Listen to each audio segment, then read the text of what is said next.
Good morning, good morning. I hope you are safe and well, particularly in all this weather. It's dark at the moment, but we do have a little bit of a thaw. We've had some snow overnight, so instead of being a sheet of glass in our rather large yard, you can now walk on it safely. So I do hope that you are okay in the bad weather and that you can manage to get to work or to take your kids to school or whatever else you need to do safely. Right, what have we got for you today? Well, there are a couple of consultations at the moment. Now, the first one actually closes today, and it's the HSE. They've got a consultation on the asbestos regulations update. I am just trying to type, and I will put this link on to you, so in for you. Now, if you work with asbestos at all, it's really important that you keep an eye on the rules and regulations, and you may want to participate. That's going below this video now.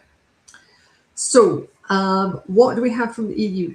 Well, it's a bit quiet at the moment. There was a publication on the, the one substance, one assessment thing, but I won't bore you with that.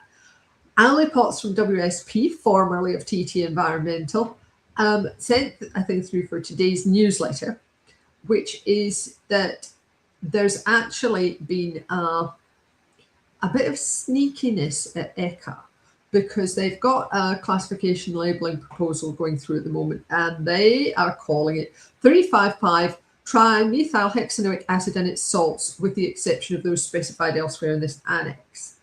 Now, to its friends, this is actually known under a different name, which is isononanoic acid with a CAS number, and they seem to be hiding this information. So if you are using isononanoic, and she's from the thing is Ali is from the lubricants industry, and she knows it goes into a lot of lubricants. So if you are using this particular chemical, I strongly suggest that you check out the CLH proposal, because of course it includes the dreaded reprotoxic. So it's really worthwhile taking a look at this and commenting, getting involved. Now, that's the link to the proposal there, but it's a bit of bad practice not to include the CAS number and not to include the name that's commonly used in industry. And my dear friends at ECHA, it could look like you are trying to hide things from industry. Oh, perish the thought. So yeah, that's an interesting one, isn't it? If you watch this video regularly, or you subscribe to the email newsletter, which this video is only a tiny part of, you may be aware that I have recently come up with a theory on reprotoxic, which is that the dose makes the poison, and everything is going to turn out to have some kind of reprotoxic effects one way or another.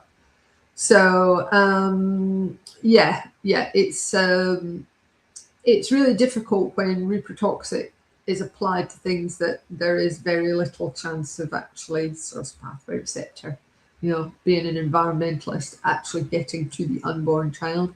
However, I will get off my soapbox on that one. Right, what have we got for our reason to be cheerful?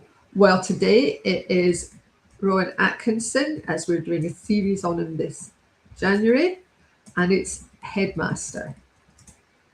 Now then, let me just pick this link up here. There we are. We do need something to cheer us up in all of this. That's the link actually going in, because I put it in and I didn't press the button. Obviously, still getting over the Christmas period, I think. But yeah, we do need something to cheer us up. And hello to Emin from Azerbaijan. Thank you very much for watching live.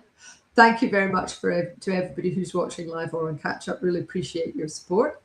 And that's it from me for today. I will put a link to the email newsletter, the weekly email newsletter, after I finish recording, just in case you're interested. And take care of yourselves. I hope to be able to chat to you again next week, if we're spared. Bye.